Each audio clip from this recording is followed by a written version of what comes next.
Bien, nous allons commencer si vous voulez bien.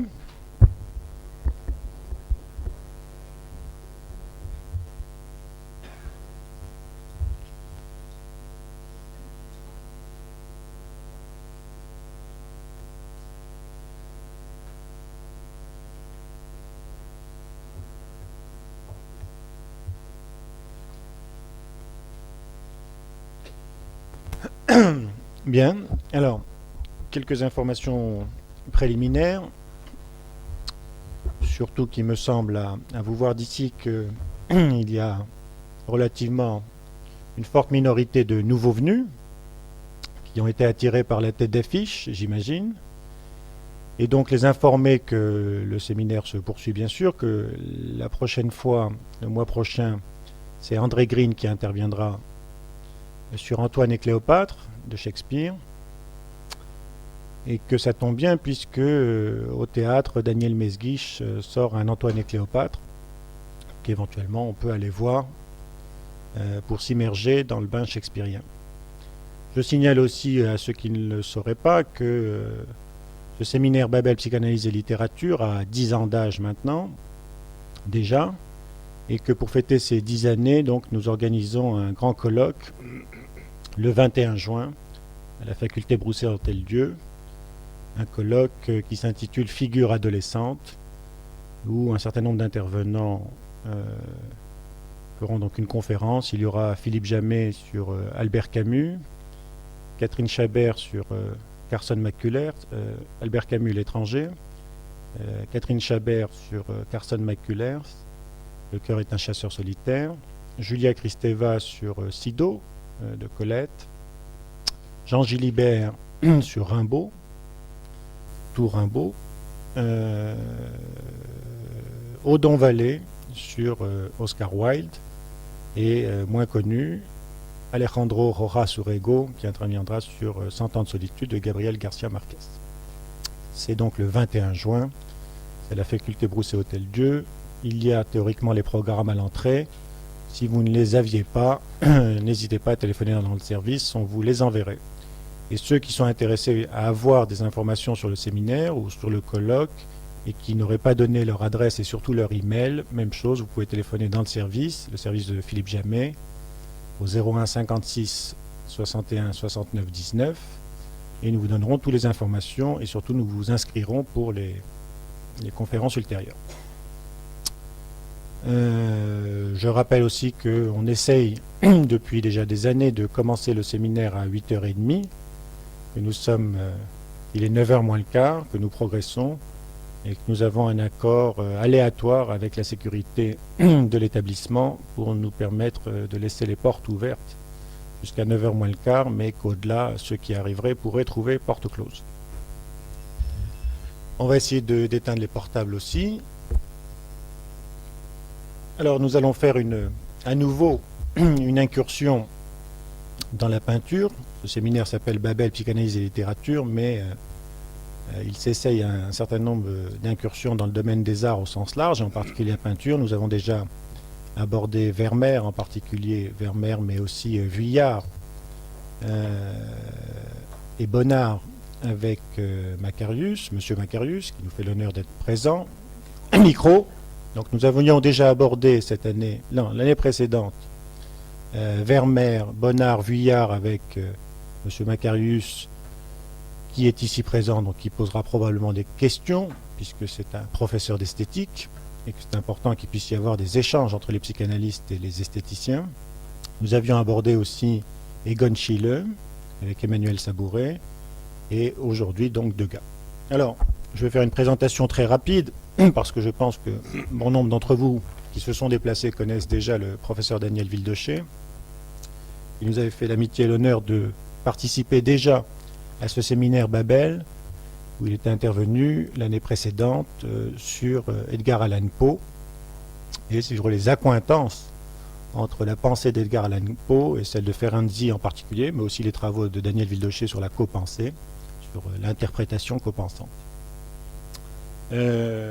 Donc, très rapidement, vous savez que Daniel Vildoché est psychiatre, psychanalyste, qu'il est professeur de psychiatrie, il a accompagné la fameuse école de la Salpêtrière, et qu'il a été président de l'APF, qu'il a été vice-président de l'IPA et qu'il est actuellement, et donc son emploi du temps doit être très chargé et il nous fait le plaisir de venir, qu'il est actuellement président de l'IPA, de l'International Psychoanalytic Association.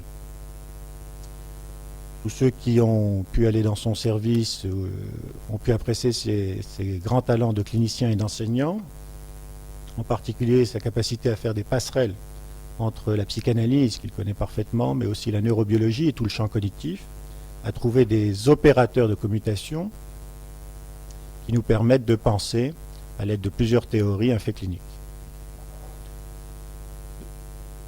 Lors de ma dernière présentation de Daniel Wildocher, j'avais oublié un point central que je me suis promis de dire aujourd'hui. C'est aussi un chercheur, il a une équipe de recherche, et en particulier avec l'expérience clinique, il me semble que les travaux qu'il a pu développer sur l'échelle de ralentissement dépressif ont une actualité très importante. En tout cas, il me semble à moi et à beaucoup de cliniciens que cette dimension du ralentissement est en effet essentielle dans la dépression. Il a beaucoup écrit sur la dépression, mais dans ses travaux de recherche sur le ralentissement, c'est un point important. Et puis, on peut trouver dans ces textes, de manière sobre, pas ostentatoire, des allusions à tout le domaine artistique, que ce soit avec Borges, que ce soit avec Edgar Allan Poe, bien sûr, que ce soit avec Gustave Mahler, peut-être qu'il nous fera une conférence sur la musique à un certain moment, j'imagine, que ce soit aussi, déjà à l'époque, j'ai pas lu quelque chose de lui sur Degas, mais j'ai lu quelque chose sur Segantini et son tableau Cative Madre, où il évoquait la question de la mère morte et de l'introjecte mélancolique, et en effet, c'était une figuration, représentation particulièrement saisissante de ce tableau qui se trouve à Vienne. Je vais vous donner quelques-uns de ces ouvrages, par tous. Freud et le problème du changement, au PUF en 70, Métapsychologie du sens au PUF en 86, La positivité de l'inconscient en 88, le fameux traité de psychopathologie, un monument, en collaboration avec beaucoup de psychanalystes et de cliniciens. Les logiques de la dépression, bien sûr, il a beaucoup écrit sur la dépression. Et puis, chez Odile Jacob, les nouvelles cartes de la psychanalyse. J'aimerais ne pas oublier de dire qu'il a fondé, en particulier avec Pierre Fédida, qui nous manque toujours autant, la revue de psychopathologie, où justement étaient mises en avant ces passerelles entre les différents champs de savoir et que ça permettait à ces théories d'être diversifiées et riches. Enfin, vous trouverez un certain nombre de textes de Daniel Wildocher dans la Revue française de psychanalyse, bien sûr. J'en ai sélectionné quelques-uns, en particulier un que j'admire beaucoup, celui qui s'appelle Les lieux de la mémoire, où l'ombre de Walter Benjamin survole, et aussi pour une métapsychologie de l'écoute psychanalytique, mais il y en a bien d'autres. Voilà, je lui laisse la parole immédiatement, et j'espère que la technique va suivre dans cet exercice périlleux. Eh bien, merci Maurice Porcos pour cette introduction un petit peu élogieuse, un peu trop élogieuse, et puis surtout pour m'avoir invité et pour m'avoir donné ainsi l'occasion de parler de choses qui sont à la fois excitantes pour l'esprit esthétique et aussi intéressantes pour notre réflexion psychanalytique. Du moins, je vais essayer de le montrer avec cette présentation, dont le titre peut paraître énigmatique, l'autoportrait d'un peintre aveugle, ça oui, vous allez le voir, un modèle métapsychologique, comment articuler un modèle métapsychologique avec un autoportrait, c'est ce que j'essaierai de vous montrer. Alors, on sait qu'à la fin de sa vie, dans les 20 dernières années, rappelons que Degas était né, évidemment je ne me souviens pas des dates exactes, mais 1833 je crois. Pardon, je vais parler plus fort, mais je me demande si mon micro, si ça marche. Il ne marche pas celui-ci. Ah, ça marche?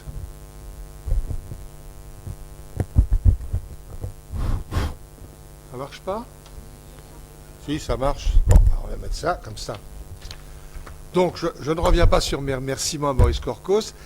J'embraye sur Degas et sur l'articulation qu'on va essayer de faire. Je vais essayer de vous rendre sensible entre un autoportrait de Degas, bien entendu, et une certaine réflexion sur la métapsychologie de la mélancolie, très précisément le modèle de Freud dans Deuil et mélancolie, et une certaine ambiguïté dans le modèle freudien qui, à mon avis, est très bien illustrée par la grande ambiguïté de l'autoportrait. On sait qu'à la fin de sa vie, donc, Edgar Degas, qui avait environ une 70 ans, disons grosso modo, en 1900, c'est-à-dire, et qui va mourir en 1917, Degas, dans les 20 dernières années de sa vie, a exécuté quelques autoportraits. Il avait fait, on va voir tout à l'heure, quelques-uns des autoportraits superbes qu'il avait fait une trentaine d'années auparavant, dans sa période que j'appellerais ingresque, la plus respectueuse de la tradition de Poussin et de Ingres, dans un très beau classicisme. Et ensuite, il n'y avait pas eu d'autoportrait. Puis ça va réapparaître. Alors ça va réapparaître d'une manière curieuse, ça va réapparaître beaucoup par des photographies. À la fin de sa vie, Degas aura deux passions. La photographie, et il va d'une part faire des portraits, dont le sien bien entendu, nous allons en voir quelques exemples, mais il va aussi faire des montages, c'est-à-dire qu'il va inviter des amis à représenter une scène, et il s'amusera à constituer en quelque sorte des tableaux vivants, pourrait-on dire, et nous verrons tout à l'heure un exemple de montage qui est particulièrement intéressant par rapport à l'autoportrait. Mais en même temps, il a un autre développement, ce sont des pastels, alors qui sont très loin dans leur manière de peindre, dans leur patte du classicisme précédent, qui sont, nous allons en voir évidemment un exemple. Et alors, c'est un de ces pastels qu'il fait donc à grosse brosse, avec des techniques particulières. Il court, n'est-ce pas, il habitait dans le 18e arrondissement, je crois, enfin à peu près, et il courait, il traversait tout Paris pour aller les faire tirer sur papier. C'est un artisan de la rue du Bac, et c'est là où il rencontrait tantôt Delacroix, tantôt Ingres, enfin un petit peu avant, parce qu'il était mort hein, quand on va parler de lui maintenant. Et ce sont certains de ces pastels que nous allons voir également. Alors, ce que je vais présenter ici, c'est effectivement un pastel de cette fin d'œuvre qui remonte, semble-t-il, au tout début des années 1900, donc un Degas qui a déjà 70 ans passés. Et, première diapo, oui, c'est ça.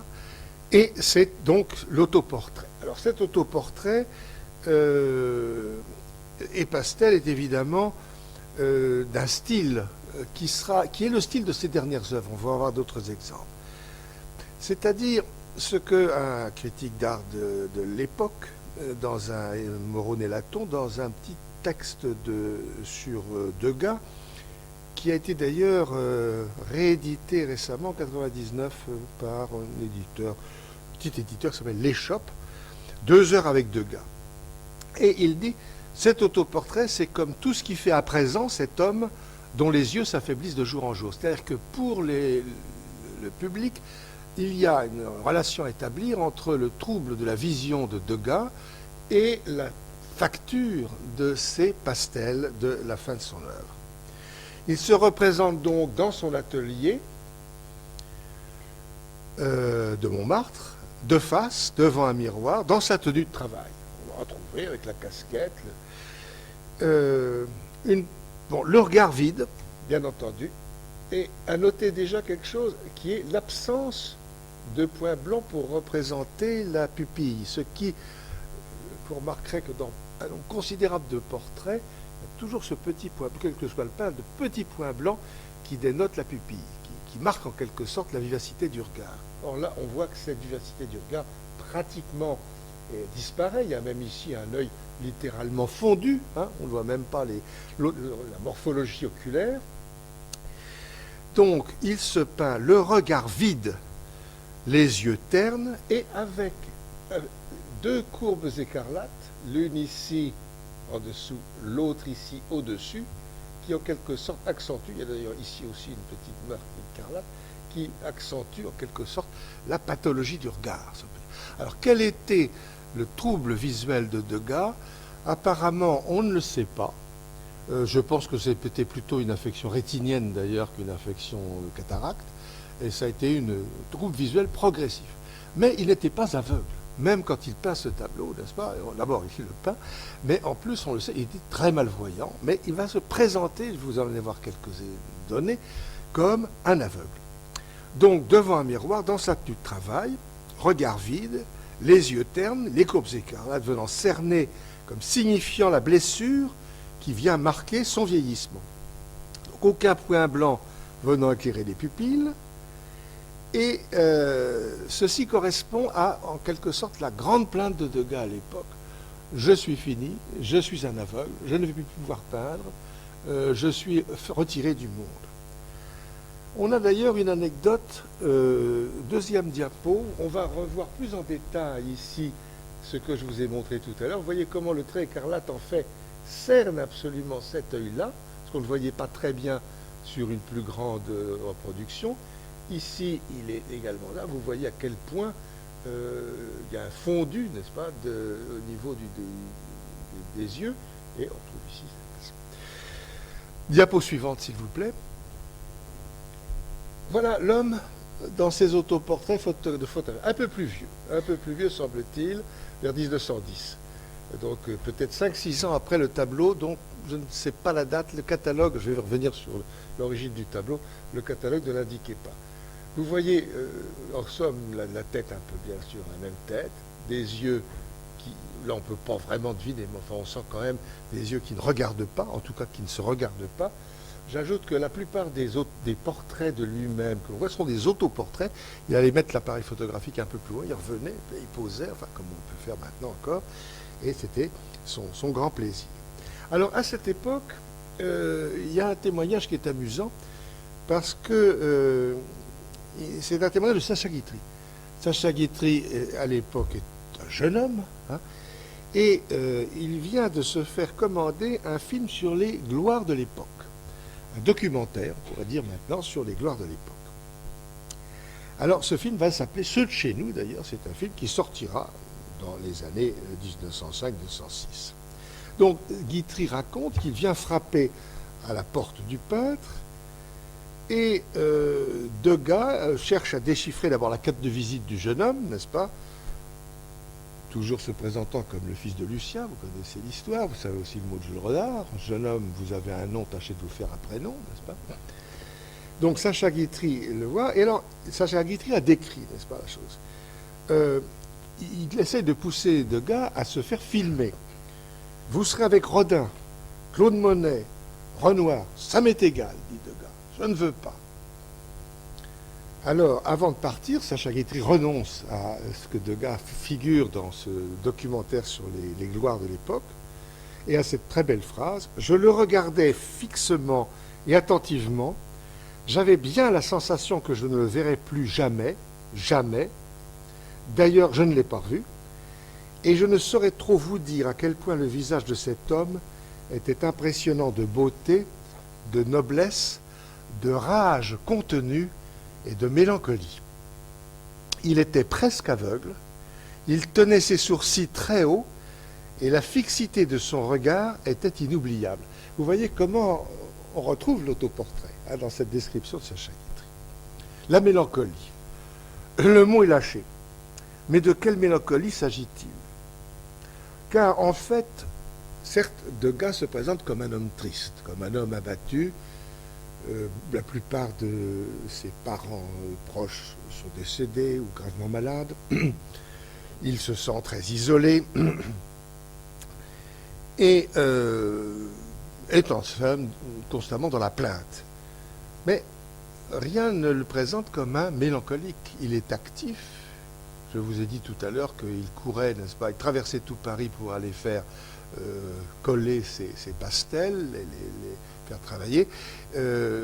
Il était très, il a une grande œuvre picturale à l'époque, une assez grande production. Donc, d'un côté, sentiment que la mort l'atteint de tous côtés, que la sienne s'achemine à grands pas, mais c'est surtout la cécité qui le marque et dont il fait étalage. Chaque jour, les médecins le pressent de marcher. Il s'engage dans d'interminables traversées de Paris, se terminant parfois tard et inquiétant sa gouvernante Zoé. Diapo suivante, s'il vous plaît. On le voit ici avec, la photo est vraiment très sombre, c'est Zoé qui est là à côté, je ne sais même, je suis trop près pour voir même la figure qu'elle présente. Je ne sais pas si vous la... Comment? Ah bon, alors, oui, s'il vous plaît, on peut revenir en arrière? Ah oui, pardon, la voilà. Là voilà. Alors vous voyez, l'homme n'est quand même pas apparemment un aveugle, hein, mais il a ce regard fixe, lointain, boudeur on pourrait dire. Boudeur, coléreux et d'une certaine arrogance. L'homme se montre donc aveugle, il se présente aveugle. Mais ça ne l'empêche pas de déambuler dans tout Paris. Il ne se trompe pas, il y va seul. Sacha Guitry, d'ailleurs à peine congédié, invite ses deux opérateurs à guetter sa sortie. Diapo suivante, c'est encore une photo de chez lui. La suivante, s'il vous plaît. Voilà, on le voit ici, marchant dans les rues de Paris. Alors, Sacha Guitry dit, et le voici. Voyez cet homme illustre, l'une de nos gloires les plus pures, qui marche à petits pas, sans regarder personne, et qui part traverser Paris sans être reconnu. La meilleure façon de ne pas être reconnu n'était-elle pas de ne rien reconnaître? On a l'impression que Degas ne voit rien ou ne veut rien voir. Les autoportraits photographiques sont à cet égard instructifs, on vient de les voir, mais il y en a un, diapo suivante, qui est un montage. Alors là, je reconnais que j'ai fait une faute. Tant pis, on va le regarder de côté. Quand même dommage si on pouvait le voir de face. Alors c'est un type de montage qu'il faisait à l'époque. Mais vous allez voir quel montage il a choisi.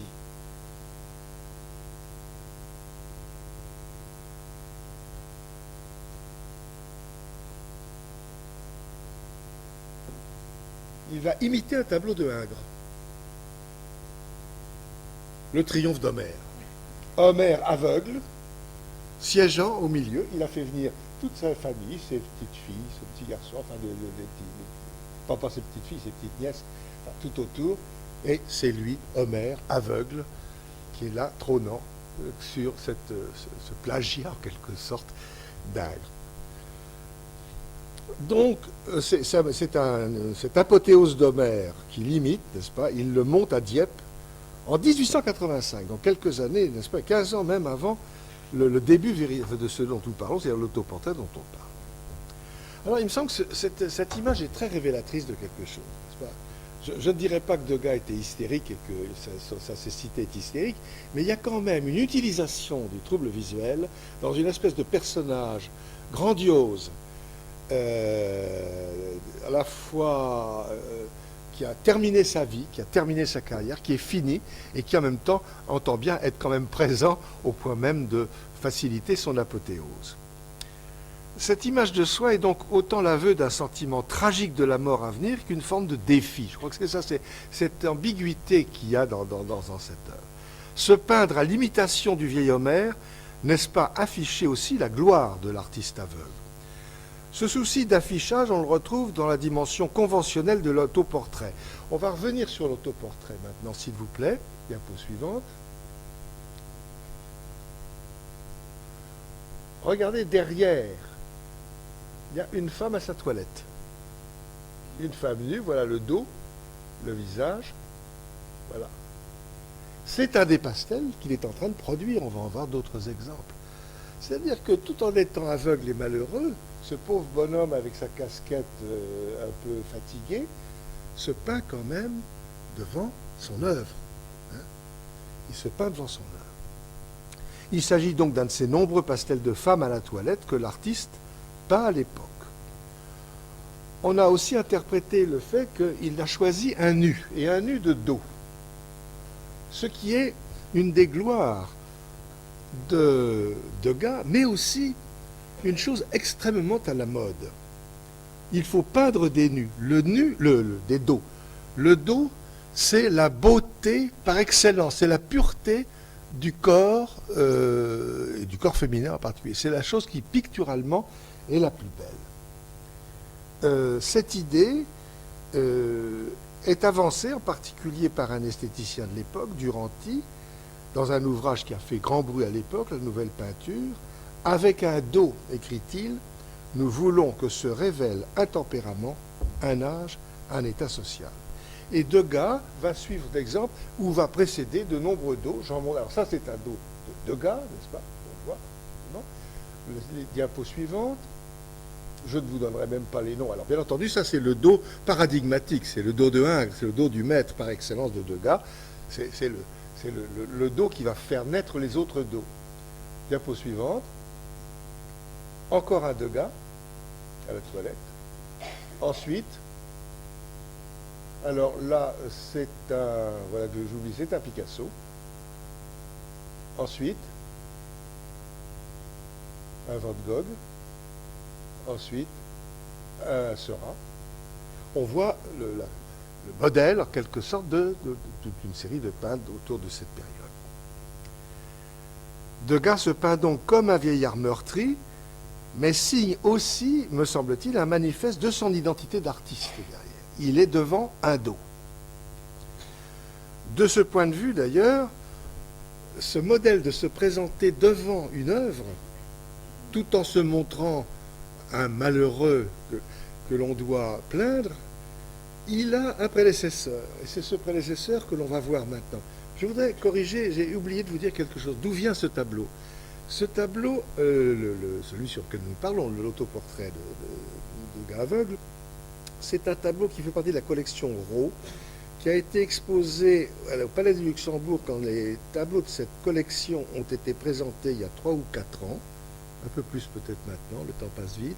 C'est d'ailleurs ce qui m'avait frappé, ce tableau, que je ne connaissais pas. Il est très peu visible dans les ouvrages, albums de production, il est très peu connu. Il m'avait absolument frappé. Alors ce tableau de la collection Raux, je pense qu'on aura l'occasion de le revoir parce que j'ai appris récemment que la collection Raux était en fait une dation au musée du Luxembourg ou au Sénat et que par conséquent ces tableaux allaient être en exposition permanente un de ces jours, donc on pourra le voir probablement de manière permanente au Palais du Luxembourg. Encore un dos, cette fois-ci il est de Degas lui-même, c'est un dos habillé, vous en conviendrez, c'est une de ses élèves, une peintre américaine, pas bien connue, et ce goût de peintre de dos, n'est-ce pas? Alors là, on le voit dans un autre type de figure. Diapo suivante. Alors c'est là où je voudrais vous montrer le rapport. Voyez Poussin. Poussin a là 55-60 ans à peu près. Il n'est pas très vieux et il va encore avoir quelques années à vivre et à peindre. Mais il est fatigué. Et sur la pression de Richelieu, on lui fait savoir que vraiment le roi souhaiterait avoir des portraits. Il n'a pas fait d'autoportrait. Et il se fatigue à quelque sorte à faire un autoportrait. Et alors, on a 2 autoportraits de Poussin qui sont d'ailleurs à peu près contemporains. Il nous fait remarquer 2 choses. D'une part, le tableau derrière. Là, ça n'est pas un tableau de Poussin. On a bien cherché à savoir si c'était un détail d'un tableau. C'est une figuration symbolique qui est probablement celle de donc, ce personnage, cette femme de profil coiffée d'un diadème, serait une allégorie de la peinture accueillie par l'amitié. Bon, mais ce que je vais vous souligner, c'est le petit trait rouge autour des yeux. Poussin fatigué a le même petit signe autour des yeux. Et vous conviendrez qu'il n'y a pas beaucoup aussi de pupilles éclairées. C'est-à-dire que la même technique que Degas, on la retrouve chez Poussin. Diapo suivante. On le trouve encore plus nettement, voyez-vous. Là, alors l'œil est pratiquement complètement opaque. Celui-ci qui est plus éclairé, il y a une légère tache noire. Et on voit, c'est moins marquant d'ailleurs sur cette image. Et alors on le voit dans l'autre autoportrait de l'époque, diapo suivante. On retrouve également la figure, il faut bien le dire, non pas mélancolique, mais dépressive. De Poussin, hein. C'est un homme fatigué, c'est un homme triste qui se peint. Vous voyez ici les 2 traces rouges et vous voyez encore ici des traces de tableau derrière lui. Diapo suivante, on retrouve dans le détail, on voit ici également bien le trait rouge un peu accusé. Donc, dans ces autoportraits, œuvre de commande, l'œil fatigué témoigne de la valeur testamentaire de l'œuvre. Ici encore, un double message se laisse voir. D'une part, la grandeur olympienne de l'artiste, On voit bien qu'il se pose. Et l'annonce de la vieillesse.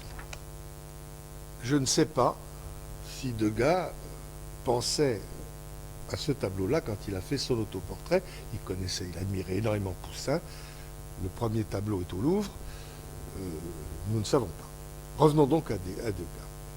À la fin de 1907, le critique d'art Moreau-Nélaton, que j'ai cité tout à l'heure, décrit l'entrée dans son atelier. Diapo suivante, s'il vous plaît.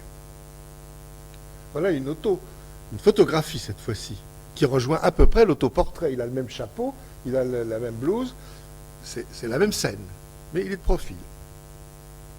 Il est 4 heures, je monte les 3 étages, je sonne en face de l'escalier, c'est la porte de l'atelier. Elle s'entrebâille, et le maître de séance, un chapeau de couleur marron sur la tête, me regarde d'un œil qui ne voit pas. Je me nomme, ah Moreau, entrez donc. Degas regarde mais ne voit pas. C'est bien ce que saisit l'autoportrait à peu près contemporain de cette visite et de cette photo. C'est bien ici le paradoxe de l'œuvre, à mon avis.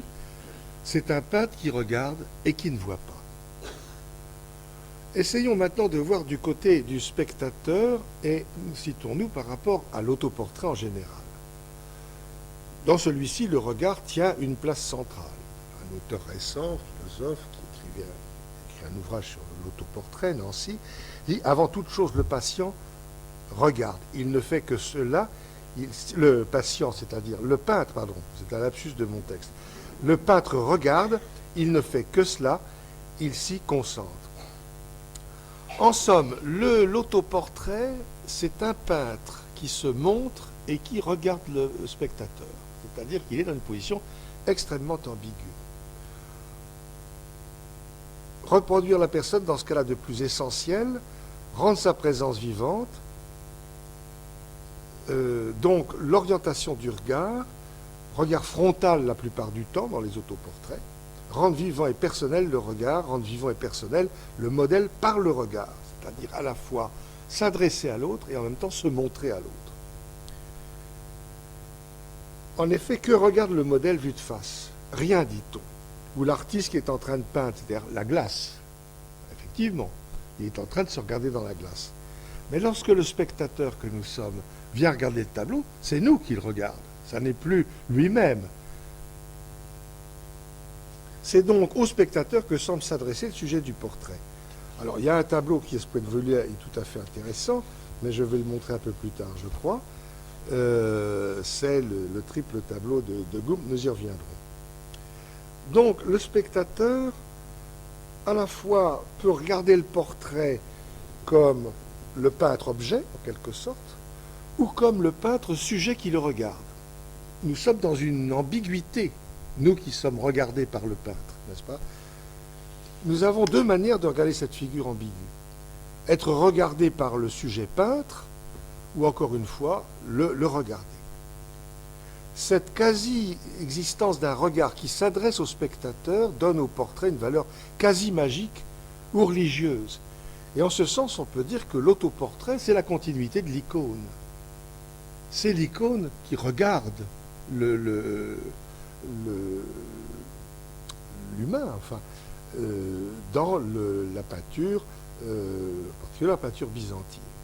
C'est sans doute d'ailleurs cette fonction du regard créant une sorte de réalité seconde à l'icône qui a fait de l'icône une image sacrée. C'est vraiment un regard, c'est le regard de la Vierge, c'est le regard du Christ qui est en quelque sorte, qui saisit le fidèle, qui saisit le croyant. C'est-à-dire que nous sommes vus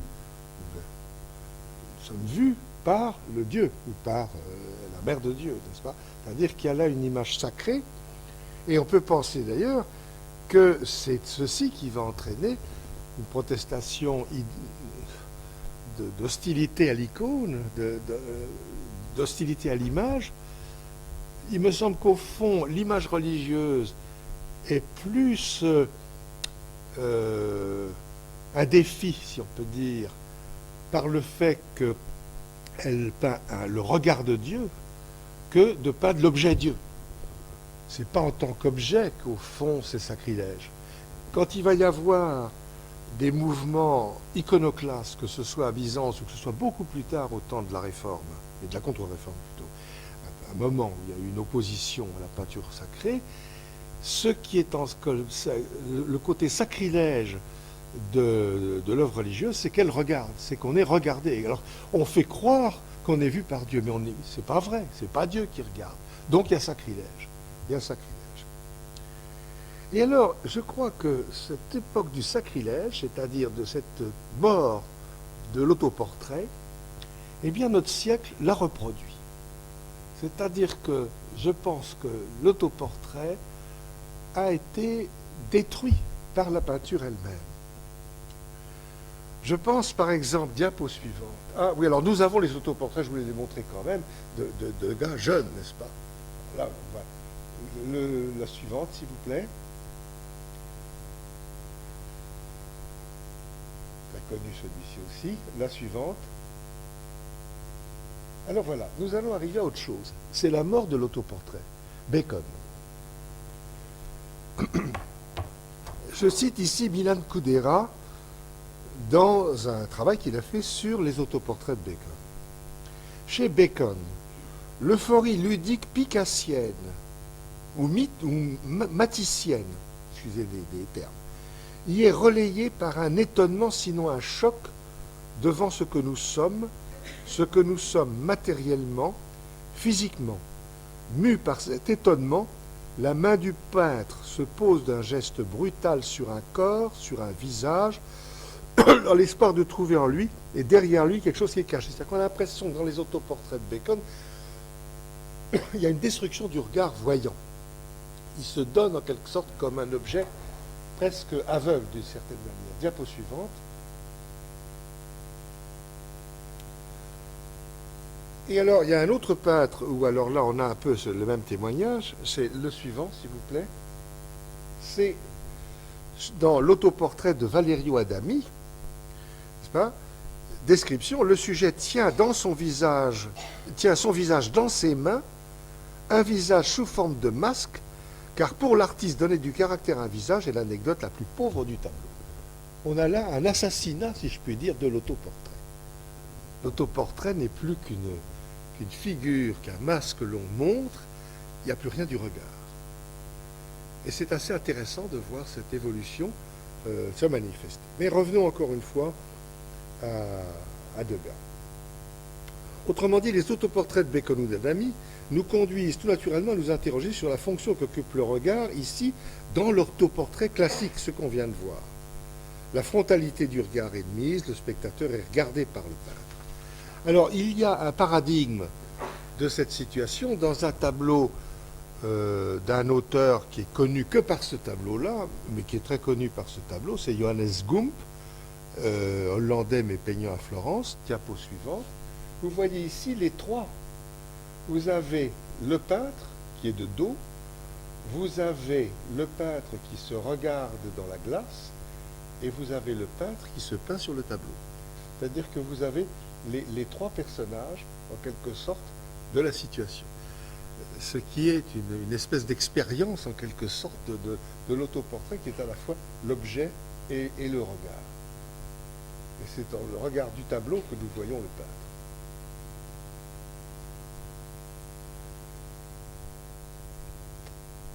C'est en somme l'image spéculaire du peintre qui s'offre à lui comme l'autre narcissique, saisi comme objet. Mais du point de vue du spectateur, l'ambiguïté est la même que dans tout portrait de face. Le regard peut être vu, ici on le voit, comme nous regardons nous, et pas comme dans ce jeu des trois personnages. Alors j'en viens maintenant à pourquoi parler d'un modèle métapsychologique. Eh bien, il me semble que dans Deuil et mélancolie de Freud, il y a une ambiguïté. L'introjecte mélancolique se situe-t-il dans le moi ou dans le surmoi? Qu'est-ce qui est intériorisé venant de l'autre et qui va fonctionner comme un objet interne et dans la mélancolie comme un objet interne persécuteur en raison de l'ambivalence qui était tournée vers l'objet perdu? Eh bien, c'est à la fois l'un et l'autre. Je vous cite deux passages de Freud.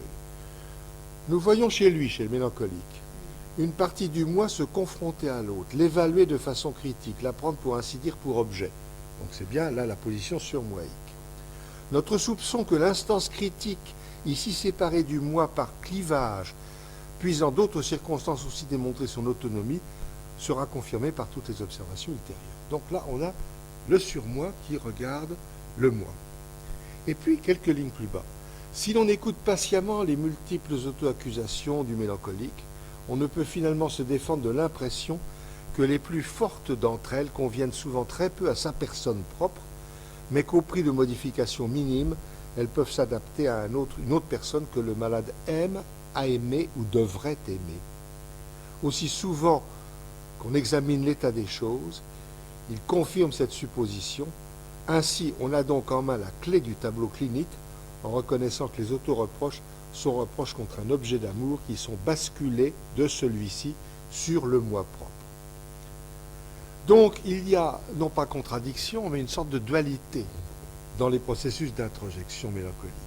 Entre, d'une part, l'introjection du super-ego, du surmoi, regardant d'un œil critique le moi, et le moi identifié à l'objet, et par conséquent haï ou rejeté, qui est le mauvais objet du moi.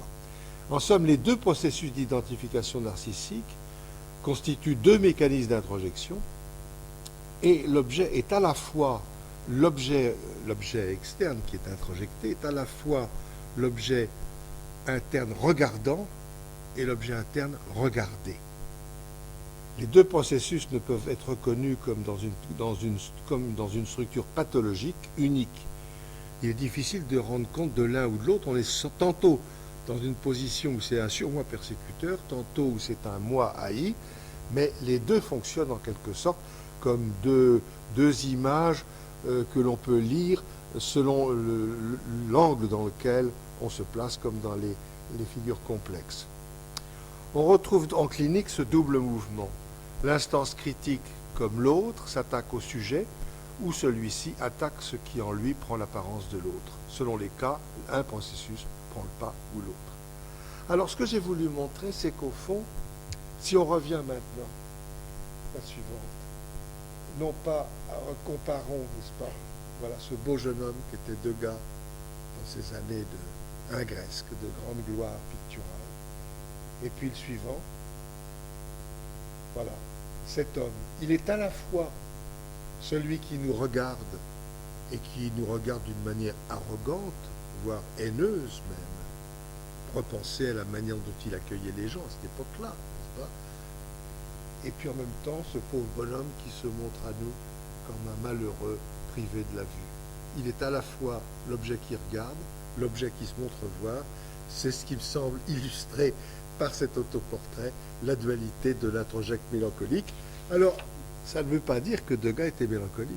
Ça veut dire que dans ce tableau, qui est une production de l'esprit, je dirais pas hystérique, mais qui est une production de l'esprit qui est identifiée à Homère, au grand poète aveugle, à l'homme qui ne peut plus être le grand créateur qu'il a été, donc cette image grandiose qu'il se donne à lui, il se la donne sur ce mode mélancolique, mais en quelque sorte la mélancolie c'est une expression de la peinture, ça n'est pas la psychopathologie de Degas. D'ailleurs, quelques années auparavant, Degas a peint une femme mélancolique. Et ce sera mon dernier tableau. Ah non, vous avez encore cette image qui remontre en quelque sorte encore le reflet de l'autoportrait photographié par rapport aux autres. Le tableau suivant, le diapo suivant, qui doit être la dernière. Voilà, la femme mélancolique. Ça n'a plus rien à voir avec le tableau de l'autoportrait, bien entendu. C'est une femme accoudée, dépressive, triste. On n'est plus du tout dans le même registre que celui du tableau. Donc je crois que c'est ce que j'espère vous avoir montré, ce qui m'avait intéressé dans l'autoportrait, mis à part sa splendeur esthétique de ce tableau, c'était cette ambiguïté d'être à la fois un regard qui n'existe plus et qui regarde, qui est à la fois un objet malheureux qui se montre et un objet arrogant et, on peut le dire, hostile qui regarde l'autre. Je vous remercie.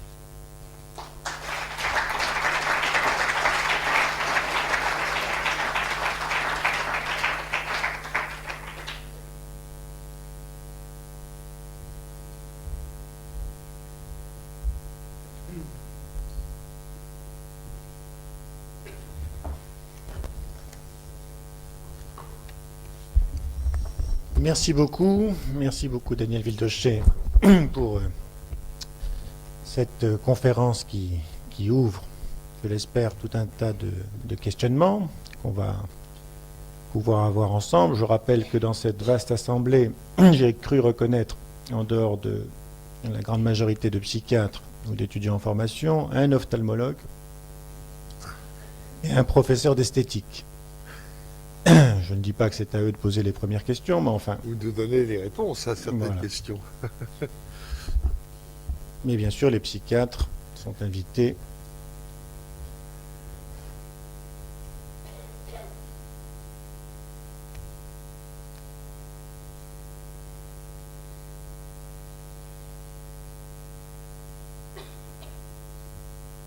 Daniel Urvi doit attendre le micro pour qu'on puisse enregistrer sa question.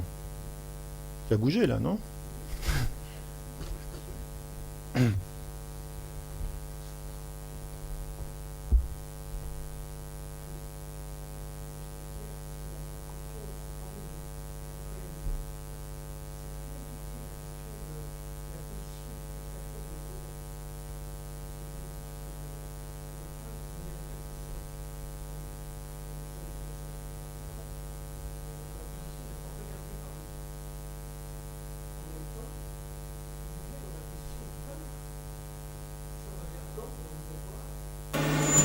Il voit ce qui va devenir son autoportrait. C'est-à-dire que, il me semble que la question, une question qui se pose pour celui qui observe un autoportrait dans une exposition au musée, c'est implicitement, et si moi je me peignais, comment me représenterais-je? Quelle expression? Quelle intériorité? Quelle dimension à cette intériorité? Je crois que modestement, on ne peut pas répondre comme ça de but en blanc à ça. C'est une question qui est assez lourde, il me semble. Surtout si on y introduit la question du temps qui passe, qui est tellement présente, hein, et donc du vieillissement, et donc du rapport que nous pouvons avoir à notre propre face, qui change au fil du temps, alors que, par conviction ou par déni peut-être, on voudrait être persuadé du contraire. Et on ne s'éprouve pas comme ça. Voilà cette remarque que je voulais faire. Il faut interroger des peintres. On n'a pas de témoignage des peintres sur ce qu'ils attendaient leur autoportrait. On n'a pas fait beaucoup de confidence, que je sache, ce serait intéressant.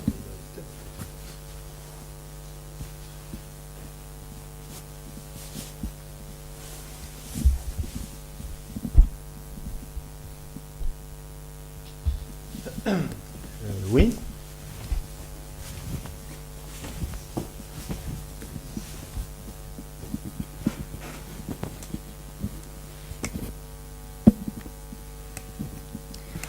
Alors, à ma connaissance, sur les autoportraits se situent soit en début de vie créative, fin d'adolescence, début de la vie adulte, et à la fin. Si j'ai bien compris, il n'y a quasiment pas d'autoportrait chez Degas, Oui. en milieu de vie, disons. Et toute cette période est plutôt occupée par les danseuses, par les nues, enfin par les femmes. Et alors, est-ce que vous avez une hypothèse par rapport à cette distribution comme ça de sa création? Non, je trouve que c'est une question. Peut-être que quelqu'un a la réponse, mais moi je ne l'ai pas. Il faudrait interroger des gens qui connaîtraient mieux que moi. J'ai pourtant lu beaucoup de choses sur Degas. À vrai dire, quand on parle des autoportraits de Degas, c'est toujours de la période de jeunesse. Celui-ci n'est pas mentionné. À tel point que je me demande s'il était tellement connu, même de beaucoup d'ouvrages sur Degas. En conséquent, on ne peut pas dire qu'il y a une bipolarité. La bipolarité, c'est nous qui la découvrons avec ce tableau terminal. Par contre, ce qui est vrai, c'était les autoportraits photographiques qu'il a fait à la fin de sa vie. On en a vu quelques exemples. Hein. Donc, votre question reste la même. C'est-à-dire, cet homme est au fond, s'est intéressé à la fin de sa vie par l'autoportrait photographique, qui rejoint d'ailleurs votre remarque, c'est qu'après tout, on pourrait se demander comment on s'autoportraite par la photographie, même sans être un peintre. ce serait intéressant. Et de ce point de vue-là, il est évident que le portrait de la figuration d'Homère aveugle est quand même une préfiguration intéressante de son autoportrait, hein, de peintre. Mais je ne peux pas vous donner réponse à cette question, je n'ai pas les éléments pour ça. Un ophtalmo.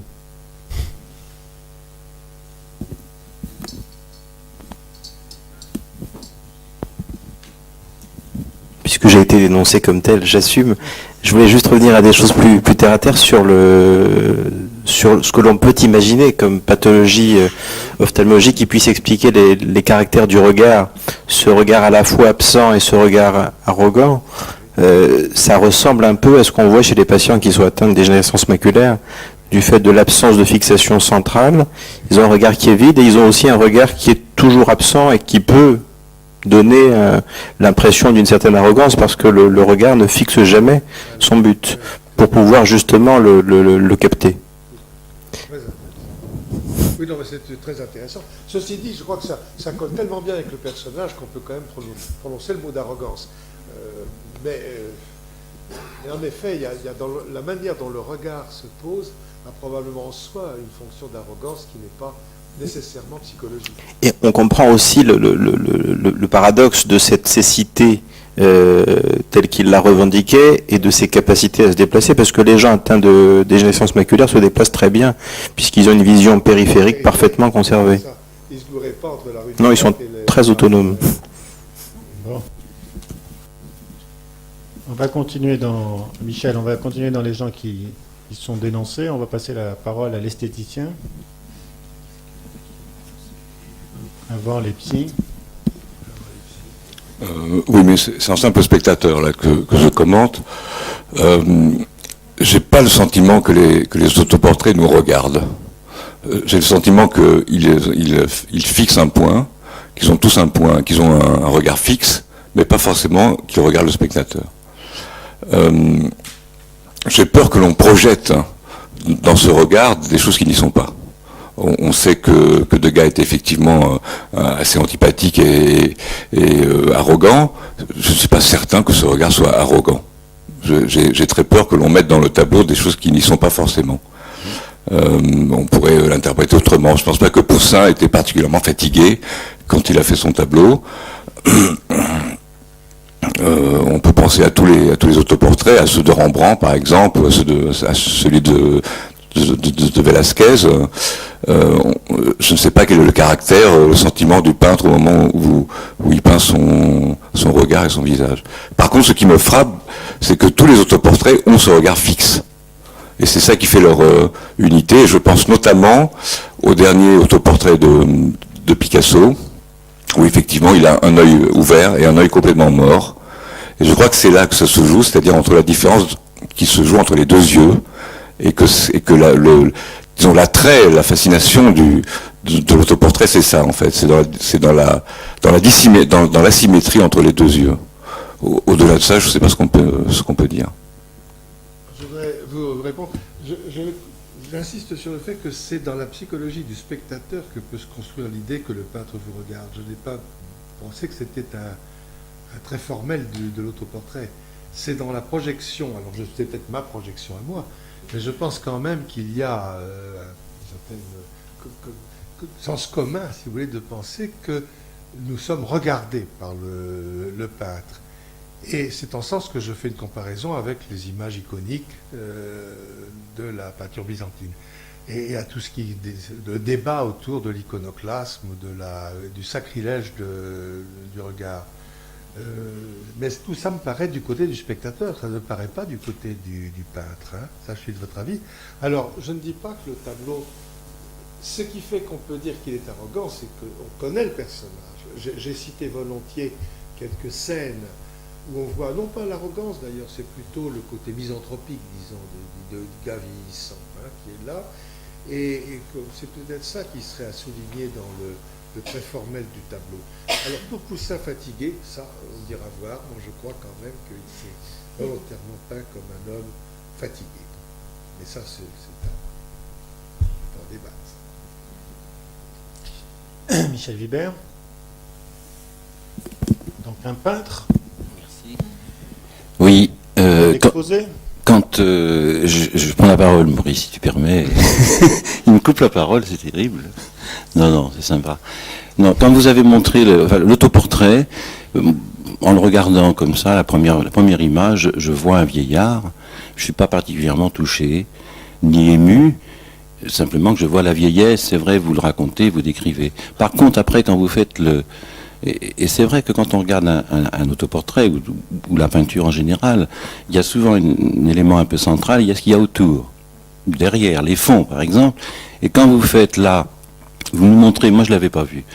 J'étais capté sans doute par ce regard, que c'est vrai, qui est quand même pas évident.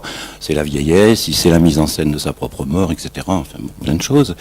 Et puis il y a ce fameux nu qui est là. Et à partir du moment où vous faites le lien, là j'ai une émotion. Et je me dis, mais ce vieil homme, il tourne le dos à une femme, il tourne le dos à quoi? À la sexualité, on peut dire plein de choses. Mais c'est là, et je trouve ça pathétique. Et probablement, c'est ce qui m'a ému, moi, là, dans ce que vous avez dit. Et une autre remarque à propos de Poussin, j'ai une autre émotion, le cinéma, ça en fait beaucoup. Il se trouve qu'il y a 3 semaines à moi, j'ai regardé le tableau de Poussin pendant 1 heure. Je n'étais pas tout seul, on était une dizaine de personnes. Et quelqu'un qui analysait ce tableau. Et quand on regarde l'autoportrait de Poussin, on voit qu'il y a effectivement derrière, là aussi, une superposition de tableaux. Et qu'en poussant le sens, parce qu'on peut se perdre en poussant les sens à l'infini, la superposition de certaines toiles verticales et horizontales font une croix. Et le visage de Poussin est presque le Christ, enfin, c'est le sens que donnait la personne qui analysait le tableau. Donc voilà, je voulais vous dire ça, parce que ça m'a quand même fait drôle. Je me suis dit quand même, je l'ai vu il n'y a pas longtemps, ce Poussin. Voilà.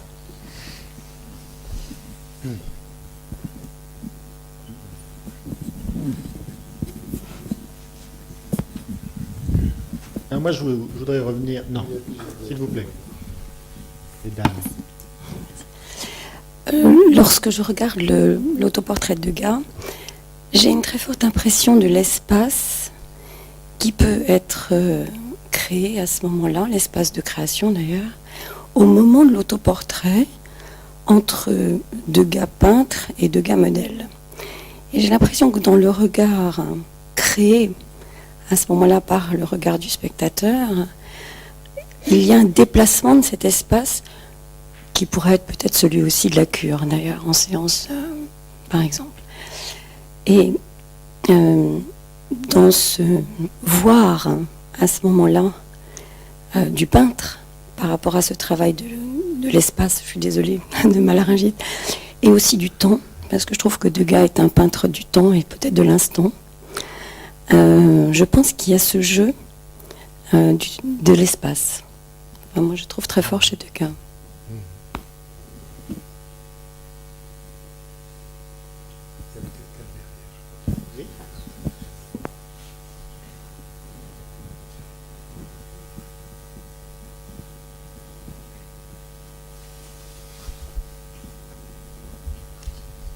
Donc moi, je voulais revenir sur une association qui m'est venue à l'esprit en regardant les différents tableaux. J'ai dit les travaux de Daniel Vildochet sur la dépression. Vous avez vu qu'il a introduit la question de l'introjecte mélancolique. Je vous ai évoqué le fait qu'il avait déjà écrit un papier sur Segantini, je ne sais pas si vous voyez ce tableau, à Vienne, d'une mère morte avec un enfant qui tète, pour reprendre Freud, la mélancolie au sein. Segantini qui avait perdu sa mère très tôt. Bon. Et puis vous êtes arrivé sur Francis Bacon. Et donc la question de l'autoportrait. Vous connaissez très certainement les travaux de Winnicott sur le texte de Winnicott qui s'appelle « Le miroir du visage de la mère », l'importance de l'environnement et du miroir du visage de la mère dans l'œuvre de Francis Bacon. Et vous connaissez les travaux ensuite de Anzieux, qui a repris ce que Winnicott avait abordé, qui était une hypothèse concernant l'autoportrait à partir de Francis Bacon. Cette hypothèse me semble rejoindre ce que vous dites en y mettant un supplément qui est la question du lien entre le spectateur et l'autoportrait, avec cette idée, cette hypothèse qu'elle a un lien avec la question du regard que la mère peut porter sur son enfant et que l'enfant peut porter sur sa mère. Je m'explique. il y a une anecdote qui confirmait ça, c'est que l'idée est la suivante, que dans un autoportrait, ce que vous pouvez voir, ce que dessine le peintre, ce que peint le peintre dans un autoportrait, c'est la façon dont il a une conscience de la perception que sa mère a sur lui. C'est la façon dont la mère le regarde. Voilà l'hypothèse de Winnicott repris par Anzieux.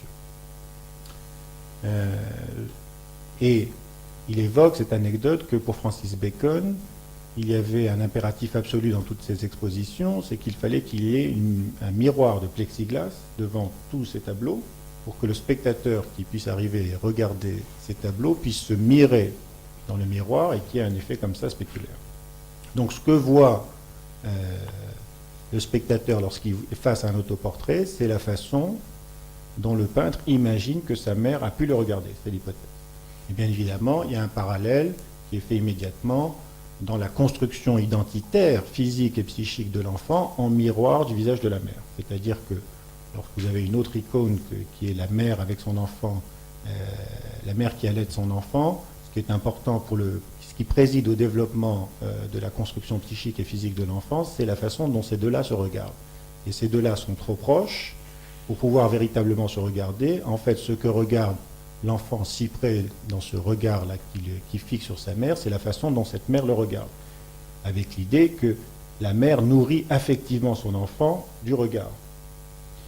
Et que, j'en viens à la mélancolie, si bien évidemment cette mère est absente, cette mère est déprimée, cette mère est morte, cette mère est enfouie dans le trou noir de la dépression, alors ce que regarde l'enfant dans le miroir du visage de la mère, c'est pas lui étant vu, porté, nourri par la mère, mais c'est le trou noir de la dépression, où c'est les défenses mises en place par la mère face à cette dépression. Donc cette idée que la nourriture affective passe par le regard entre la mère et l'enfant, et que la façon dont on peut voir un des autoportraits, alors je pense bien évidemment à Rembrandt, mais aussi à Van Gogh, mais aussi pourquoi pas à Degas, est-ce que, si on prend l'hypothèse de Winnicott repris par Anzieux, ce qu'on voit dans les autoportraits de Degas, ça serait la façon dont il imagine que sa mère le voit, point. Allons à la biographie de Francis Bacon avec sa mère morte très tôt, à celle de Magritte, même chose, et bien évidemment à Degas, avec quand même un épisode majeur dans sa vie, c'est le décès de cette mère très tôt. Est-ce que cette option-là de la construction d'identité en regard du regard mélancolique de la mère, est-ce que vous serez d'accord avec cette idée? Je la retiens en tout cas. Oui, ça me paraît intéressant. Ceci dit, alors, comment vous l'appliqueriez à ces portraits de jeunes Degas triomphants? C'est ça, hein? Parce que il y a des Degas, il y a des autoportraits plus profonds, celui où il est la main devant la bouche, là, c'est un homme questionnant, mais les autres, c'est quand même, j'ai pas montré, mais c'est des copies de l'autoportrait, c'est absolument dans le style du jeune Ingres, enfin d'ailleurs, toujours cette influence de Ingres dans la peinture de Degas. C'est le triomphe du jeune génie, quoi, qui est là, éclatant, hein, éclatant. En même temps, moi je Alors trouve... c'est peut-être la mère idéalisée, hein, là. Bien sûr, et en même temps, je trouve toujours dans tous ces autoportraits quelque chose de profondément triste. Et quand vous évoquez ce portrait où il a cette main-là, on ne peut pas ne pas évoquer la figure de la mélancolie dans la peinture, c'est-à-dire celle de Dürer, où en effet, et qu'on retrouve chez Van Gogh aussi, toujours cette façon de poser la main là, qui est une figure de la mélancolie qui traverse les siècles. Mais en effet, ça peut être aussi la mère idéalisée. Oui. On trouve le père de Picasso dans les premiers dessins. En même temps, vous dites bien que pour la mélancolie, pour Degas, dans 2015, je ne pense pas vraiment qu'il y ait une et que vous avez aussi eu la tentation, je crois, à un certain moment, de dire que vous êtes un peu hystérique. Oui, enfin, j'ai mis ce mot. Parce que quand je vois le tableau de Homère, là, je trouve qu'il y a une espèce de mise en scène. Je ne sais pas, mais je trouve qu'il y a du jeu, il y a une espèce de... Et ce personnage autour, enfin, il figure quelque chose qui est drôle, on a envie de rigoler quand même en le voyant. Oui. Hein, oui. Vous avez deux, trois fois dit... Mais, il y a un côté, c'est ça, un côté représentation quand même. Oui, exactement. Alors c'est la mise en scène, C'est parce que c'est ce théâtre qui met en scène, tout ça. Et moi, je le vois plus, peut-être comme ça, que je trouve plus pathétique que mélancolique. Mais d'ailleurs, quand on regarde la biographie et quand on reprend alors les nombreux témoignages, le personnage était bourru, jouait les désespérés, Ouais. mais au fond n'était pas vraiment désespéré, n'est-ce pas? C'est beaucoup plus... Il y avait ce côté un peu comédien, on oserait presque dire, j'ai pris hystérique, on pourrait dire un peu comédien, d'un homme qui était en même temps très, très affecté, hein, mais il y avait un petit côté un peu de comédie dans ce personnage. On le voit bien dans la manière dont il traite les gens.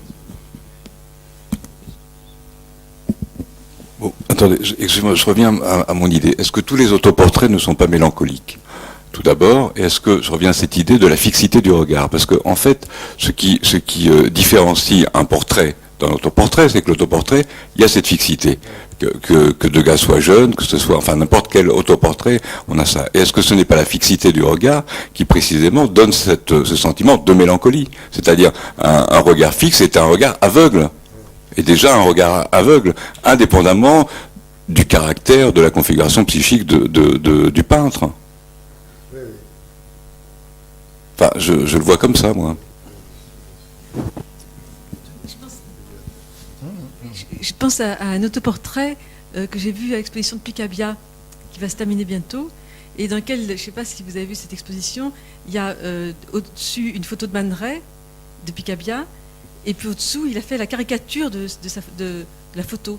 Donc le tableau est double, il y a à la fois la photo, et en fait, ce qui me frappe, c'est que Picabia avait sa mère qui était morte quand il était enfant, donc lui aussi fait partie de ces peintres dont la mère est morte tôt et qui se peint par photo interposée, je trouve ça intéressant, mais il est de profil, donc il n'y a pas le regard fixe, en l'occurrence, puisque c'est une photo de profil, et le dessin est de profil. Oui, mais il a copié une photo. Oui. C'est plus vraiment un autoportrait. Enfin, c'est pas l'autoportrait dans le miroir, évidemment, bien sûr, dans ce cas-là. Évidemment. Oui, bon. Mais c'est un peu un cas à part, ça. Oui. Puis il a choisi une photo de profil. Quoi. Oui. Il y a quand même quelque chose, il y a quand même une connivence entre l'autoportrait et le spectateur, il me semble. Il faudrait regarder ça plus en détail. Mais il me semble bien que lorsque dans des tableaux, on identifie le peintre, je sais bien que c'est très discutable toujours, en disant, regardez, je ne sais pas moi, dans tel tableau, le peintre s'est mis là, en particulier les tableaux de la Renaissance, hein, les grandes compositions. Le peintre regarde à l'extérieur presque toujours, comme s'il était dans une petite connivence avec le spectateur. Il n'est pas dans la scène. Mais ce serait, je pense là au tableau, vous savez, la procession des mages là, au Palais Medici, je cherche le nom du peintre. On voit le personnage derrière. Oui, je crois que c'est Botticelli qui... bon. C'est pas Botticelli, peu importe. Enfin, il y a un Botticelli où il nous regarde, où il regarde le spectateur. Oui. Il serait curieux de savoir, dans les tableaux où on a cru identifier le peintre, hein, là aussi Piero della Francesca dans le tableau d'Arezzo, les frères d'Arezzo, je sais bien que c'est très, très discutable ces identifications de peintres dans les tableaux, hein, mais il serait curieux de voir si ce n'est pas là. Vous direz que c'est peut-être pour ça qu'on les a identifiés, parce qu'ils regardent, ils sont en dehors de la scène en quelque sorte, et ils sont du côté du spectateur. C'est intéressant de creuser ça. C'est une piste simplement, j'en vais rien. Sur les tableaux de Ghirlandaio, où très précisément et très fréquemment le peintre se représente, Benozzo Gozzoli, c'était le français. il y a une hypothèse d'un esthéticien italien qui dit, en tout cas pour ce qui concerne Ghirlandaio, que ça traduit cette dimension voyeuriste. Quand un peintre s'expose dans un tableau, il veut témoigner de cette pulsion scopique, de cette dimension voyeuriste. C'est une hypothèse. Mais ce qu'il regarde, c'est plutôt le spectateur extérieur. Hein, Il regarde la scène. Oui, mais il nous regarde regarder la scène. Enfin, c'est ça. Hein, c'est ça. Il se montre par rapport. Il fait un clin d'œil au spectateur. Ouais. Venez avec moi, regardez. Mais qu'est-ce que vous pensez de ces... Tu veux pas prendre un micro que j'enregistre tes questions?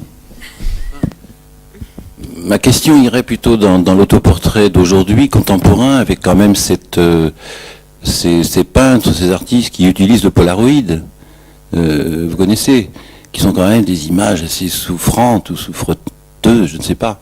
Et qu'est-ce que vous pensez aujourd'hui de...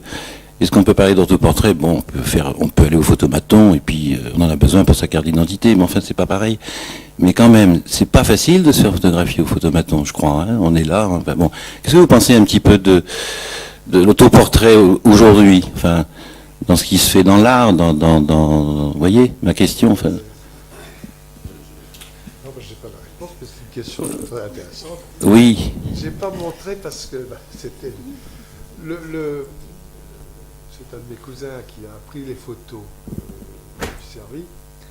D'après des reproductions, beaucoup, bien entendu, on n'a pas parcouru le monde pour aller chercher les originaux. Et il s'est fait un autoportrait à la fin. Eh oui, ben oui. Il est en train de se photographier justement dans la glace. C'est dommage, j'aurais dû le montrer. Mais effectivement, ça rejoint la question première qui était posée, c'est de se dire, est-ce que la pratique de l'autophotographie, en quelque sorte, on peut dire l'autoportrait, ne serait pas retravaillé à notre époque comme étant, d'ailleurs, à l'inspiration de Degas lui-même, n'est-ce pas, comme une manière d'autoportrait du notre 21e siècle. Ce serait pas intéressant.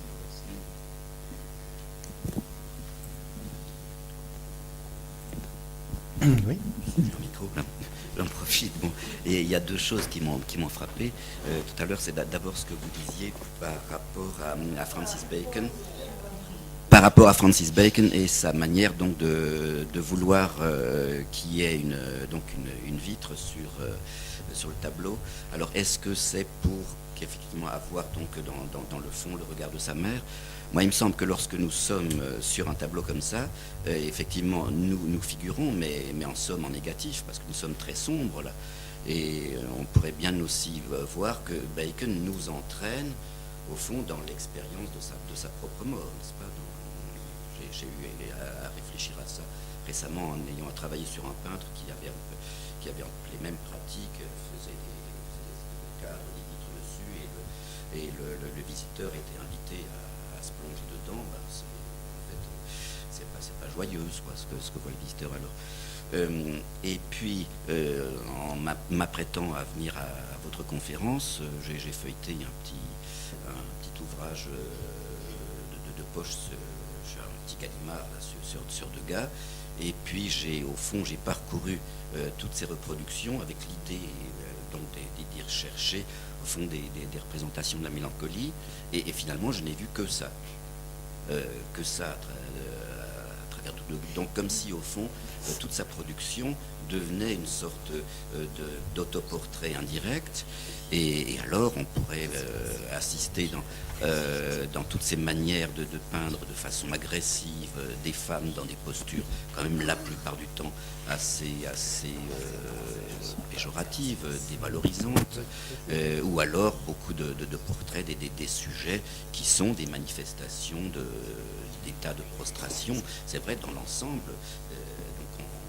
on pourrait élargir largement, disons, la mélancolie devient à ce moment-là un climat, ou alors on pourrait dire elle affecte la mise en espace, les couleurs, enfin bref, ça pourrait devenir une machine interprétée, une grande broyeuse, quoi. Est-ce que, alors là, on va faire, si je puis dire, de la psychologie du peintre, avec tout ce que ça comporte d'enjeux, de projection et tout. Moi, j'ai l'impression que Degas, je le vois plus comme alors en vous écoutant, je disais, un misanthrope misogyne. Plus qu'un mélancolique, un homme qui, au fond, un âme amère, profondément, et à la fois dans une position misanthropique et misogyne aussi. Puisque vous évoquez cette question, malheureusement je m'en souviens pas très bien, mais enfin il y a une question quand même, moi, à la lecture de la biographie de Degas et des textes sur lui, il y a quand même une question massive, c'est la question de sa sexualité. Oui. avec tout un tas de spéculations. J'ai lu une biographie de 600 pages où elle est évoquée comme ça, bon, en diagonale, mais il y a une espèce d'histoire dont on parle, d'une lettre où il annonce qu'il a commis un viol sur une jeune fille et qu'ensuite il y a une période d'ascétisme pendant toute sa vie durant. Il y a ce fameux tableau, Le viol, qui est quand même un tableau très très impressionnant. Et puis il y a cette phrase de Van Gogh, mais je ne m'en souviens plus, qui est dans le Gallimard, là, qui est une phrase assassine. Donc c'est un peintre qui regarde un autre peintre et qui dit en gros, en substance, hein, c'est que cet homme-là n'a pas assez baisé. Il utilise ces termes-là. Cet homme-là n'a pas assez baisé. Cet homme-là... figurer les gens qui Voilà. montrèrent le fond. Voilà. Cette dimension de la sexualité, on peut penser qu'elle participe à sa dépression. Oui, très, très cru. Très cru.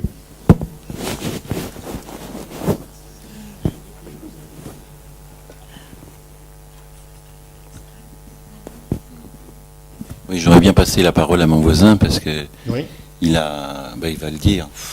C'est une petite note d'humour, mais c'est vraiment charmant. Je lui passe le micro. Ouais, c'est frais, c'est charmant, comme dit Michel. Non, mais hier soir, comme je savais que j'allais venir là, ce soir, j'ai recherché là sur Internet, Google, le moteur de recherche Google. Alors je me suis dit, qu'est-ce que Degas et le portrait de la mélancolie, l'autoportrait de la mélancolie, qu'est-ce qu'on va nous raconter, de quoi s'agit-il, de quoi va-t-il être question? Et donc, alors j'ai interrogé Degas et l'autoportrait de la mélancolie. Bon, donc j'ai rentré ça et puis j'ai rien trouvé. Bon, orthographe, vérifier l'orthographe, tout ça. Bon, et puis finalement, alors j'ai poussé mes recherches et puis j'ai finalement retrouvé Degas et la mélancolie, et il se trouvait que il y avait 110 aux alentours de 110 réponses concernant la mélancolie chez Degas et tout ça. Alors je me suis dit, tiens, c'est bizarre, c'est pas rien, quoi. Et j'ai dit, tiens, si je regardais pour Van Gogh, et puis là, Van Gogh, il y en avait à peu près 420. Et puis bon, je me suis amusé.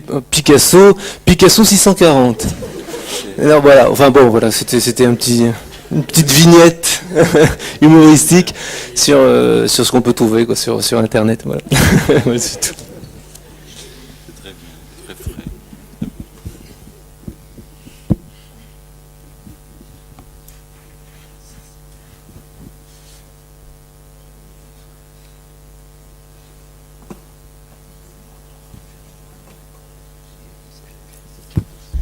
Alors encore une réaction là qui m'est venue à l'esprit à votre conférence.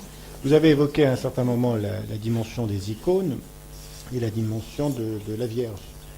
Alors moi j'ai une vieille question qui me taraude depuis des années, que je vérifie régulièrement dans tous les musées, et je peux vous confirmer que tout ce que j'ai vu en tout cas ça se vérifie. C'est un ami peintre qui m'a donné cette piste et qu'on recherche maintenant ardemment dans tous les musées.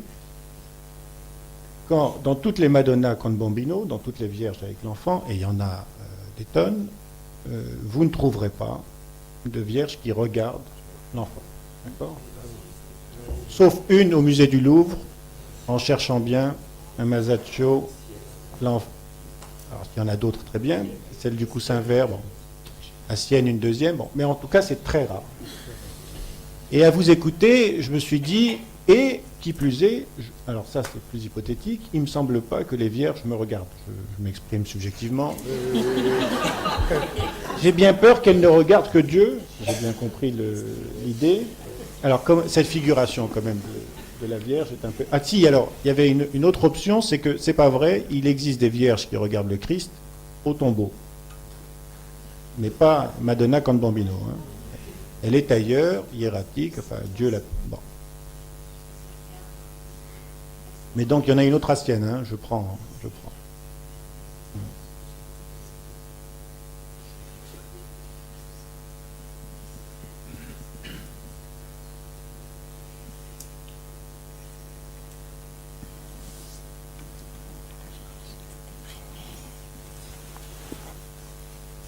Alors, Alors, on fait une conférence qui a cet avantage, c'est qu'elle laisse libre place à la discussion, alors que souvent on est pressé par le temps, et je trouve que ça fonctionne très bien, donc profitons-en.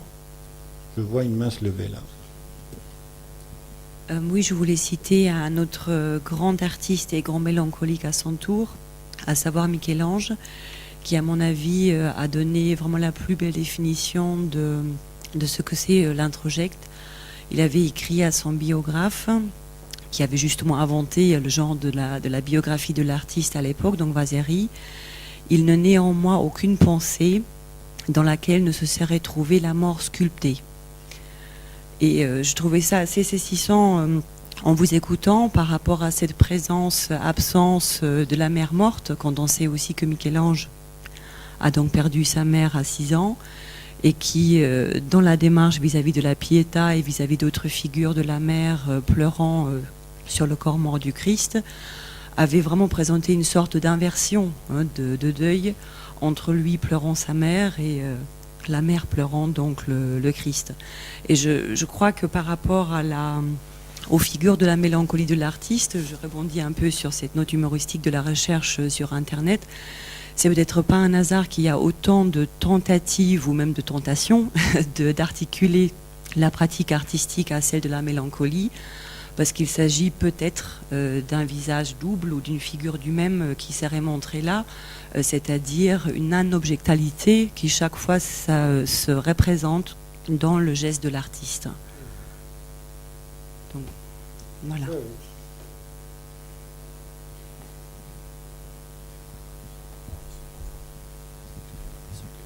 C'est-à-dire qu'au fond, la direction dans laquelle vous iriez, c'est de considérer que cette idée que l'œuvre peinte facilite une sorte de modélisation conceptuelle de l'opération mélancolique, ce qui ne veut pas dire qu'elle représente la mélancolie, tout autre chose, que j'ai au fond paru m'inspirer pour regarder ce tableau et le garder en mémoire et le penser, pourrait être quelque chose qu'on pourrait généraliser.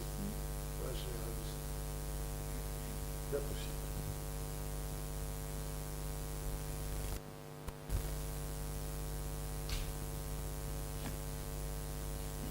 Oui, on va vous donner un micro. Qui a le micro? On va le faire passer, s'il vous plaît.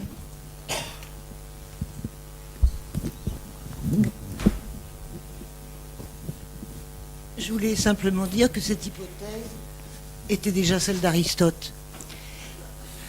Mais je voulais poser une question à M. Courcos, parce que je me souviens qu'à une récente soirée qui était consacrée aussi à un peintre, Klimt, la question a été abordée par le manque, l'absence, et je me souviens très bien que vous-même avez dit à la fin quelque chose qui m'a vraiment tracassé, et j'en profite, en montrant un tableau de Klimt que vous ne connaissez pas, que vous avez dit vous-même relativement peu connu, une forêt, oui. Enfin pas du tout le Klimt que tout le monde connaît, et je me souviens très bien que vous avez dit c'est le seul autoportrait de Klimt. Et alors bon, comme ça avait déclenché des malentendus, qui, me semble-t-il, est-ce que vous pourriez le développer sérieusement? Parce que c'est très... Par rapport à l'autoportrait, parce que c'est extraordinaire comme idée. Parce qu'après tout, un autoportrait, comme on en parle dans la tradition, dans l'histoire de l'art, enfin, moi je ne suis pas historienne d'art, mais je veux dire que c'est pas du tout certain que l'autoportrait soit une forme d'expression artistique aussi marquée historiquement. C'est très possible que dans la peinture égyptienne, grecque, enfin je sais pas quoi, il y ait eu des autoportraits au Moyen-Âge, quand l'art était anonyme. Là on nous parle d'autoportrait parce qu'on sait que le peintre il s'appelle Degas et il a peint Degas. Quand l'artiste ne signait pas ses œuvres, il est fort possible qu'il y ait eu aussi des autoportraits. Donc dans ce sens, c'est vraiment un produit culturel, quoi. Je veux dire, c'est lié à la propriété de l'œuvre, à l'œuvre signée. Il y aurait sûrement des tas de recherches à faire là-dessus. Mais justement, c'est par rapport à ça que votre hypothèse du tableau de Klimt que je revois, là, une forêt avec une sorte de trou au milieu, que c'était son seul autoportrait.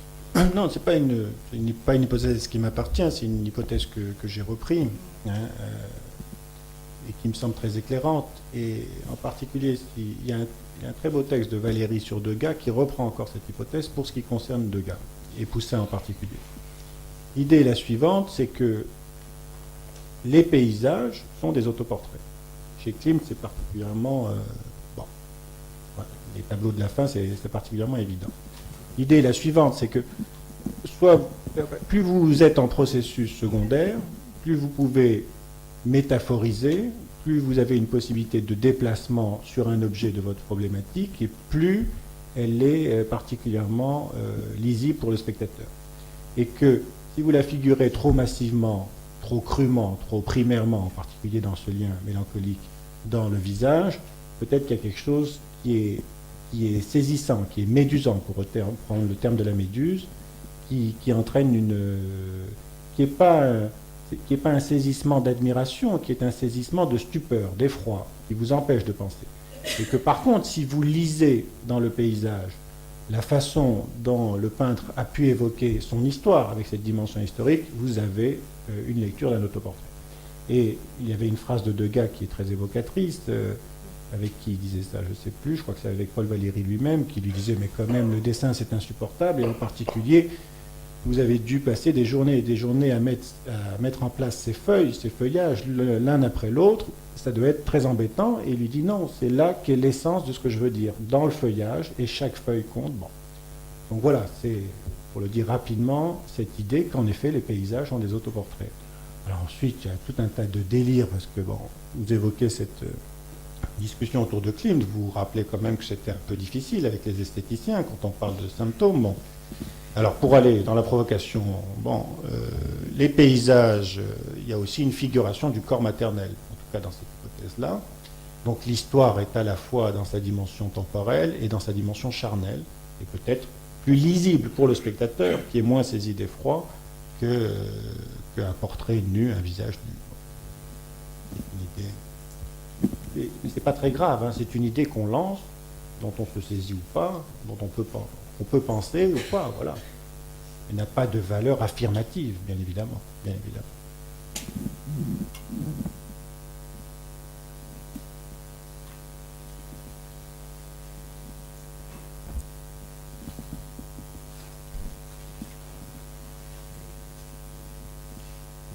Il n'est pas interdit de poser des questions au président de l'IPA.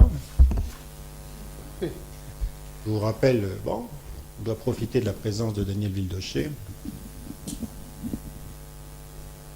à la fois sur sa conférence et sur ses travaux, et sur ce qui importe beaucoup les gens qui sont bien évidemment intéressés par la psychanalyse. Est-ce qu'il y a je sais pas, une commission autour de la dimension artistique dans la psychanalyse? Eh bien, il y a depuis 4 ans maintenant, ou 6 ans, nous avons des amis qui organisent à Florence une réunion qui se tient donc tous les 2 ans. Il y en a déjà eu 2. Il va y en avoir une 3e l'année prochaine, en 2004, consacrée à un thème et qui rassemble des psychanalystes, des historiens d'art, essentiellement. Et ça se passe, les séances plénières se passent dans la grande salle du Palazzo Vecchio, sous les Vasari. Et ensuite, alors, plus sérieusement, on va travailler en petits groupes dans l'école d'architecture, qui est beaucoup moins belle, parce que c'est un bâtiment assez universitaire, assez pauvret, qui est un peu plus loin vers l'est, dans la ville. Et je dois dire que ce sont des réunions très intéressantes. Alors, la première a été consacrée à la famille à la Renaissance, ce qui est assez vaste, hein. Et la deuxième a été consacrée à l'autoportrait. C'est là que j'ai fait cette communication que je vous redonne aujourd'hui. C'était pour ça que je l'avais développé sur l'autoportrait. Le thème était l'autoportrait. Nous avons d'ailleurs le grand privilège de pouvoir visiter, d'avoir une superbe conférence de madame le conservateur principal des offices, qui nous a en plus fait visiter la galerie des autoportraits qui existe dans le musée des offices mais qui n'est pas visible et qui se situe sur le Ponte Vecchio, dans l'espèce de petite galerie qui est en haut. et qui rassemble des autoportraits que des Médicis, des parents, enfin de la famille Médicis au XVIe siècle, avait pris l'habitude de demander à tous les peintres de faire un autoportrait et de le donner à la ville de Florence. Alors c'est une collection évidemment énorme, beaucoup de tableaux sont d'un intérêt quand même assez médiocre, disons, et puis il y en a qui sont tout à fait intéressants.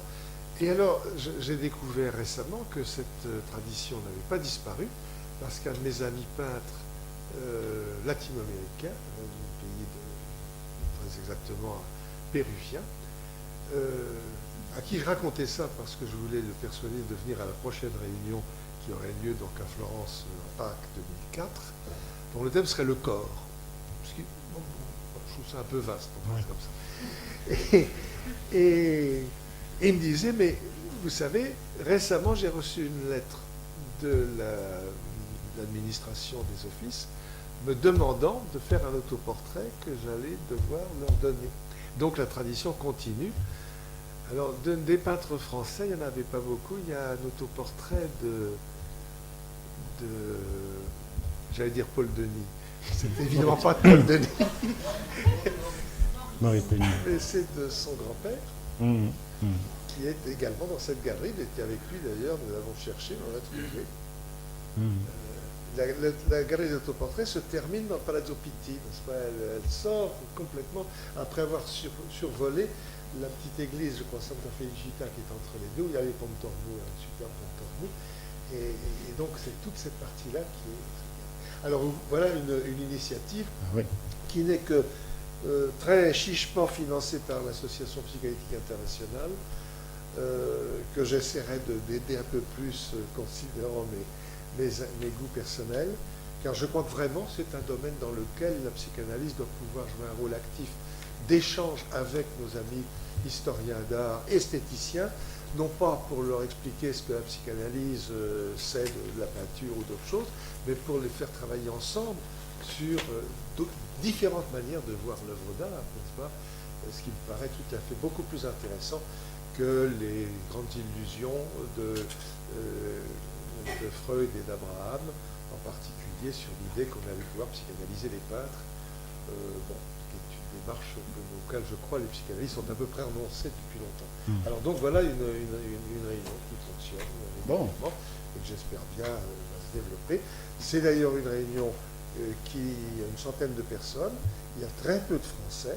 Alors elle se tient en anglais et en italien. Ça peut être une limitation, bien entendu, mais enfin, on n'a pas l'argent pour faire une traduction simultanée. Et je dois dire que c'est tout à fait intéressant. C'est un moment très agréable. Bon. Ceux qui sont intéressés peuvent s'adresser, je leur donnerai toutes les indications. Et je pousse un peu ceux qui l'organisent, qui sont essentiellement les gens qui s'intéressent. C'est Harold Bloom, qui est l'archiviste qui tient les archives Freud à Washington, qui en est l'initiateur. Et je le pousse à faire une publicité un peu plus grande, encore que, vu la taille de la salle de la Seigneurie et puis le reste, nous ne souhaitons pas arriver à 3000 personnes, mais si on était 200, 250, et en tout cas ça pourrait faire plaisir à certains de participer à une séance tout à fait intéressante. 2-3 jours autour de Pâques, début mai. Alors, j'ai répondu à votre question. Oui, amplement, je le note. Maintenant, pour peut-être faire davantage. Bien, sauf s'il y avait une ultime question, nous allons remercier chaleureusement Daniel Vildoché de cette formidable conférence.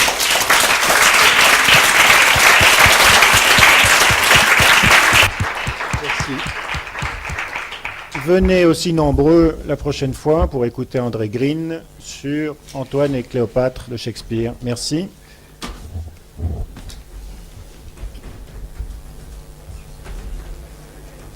C'était pas concerté pour votre dernière question, mais je suis quand même content.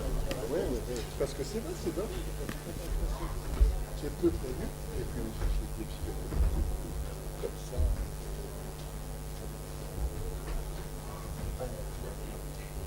Comment? Non, c'est ce qui se fait d'abord en dehors, c'est la France. On avait la pensée pouvoir faire ça dit la ville, on avait pensé qu'il y avait une réunion à Paris, mais finalement, il y a un rapport financier avec une réforme de société, de parrainage, etc. Ils sont généreux. Donc,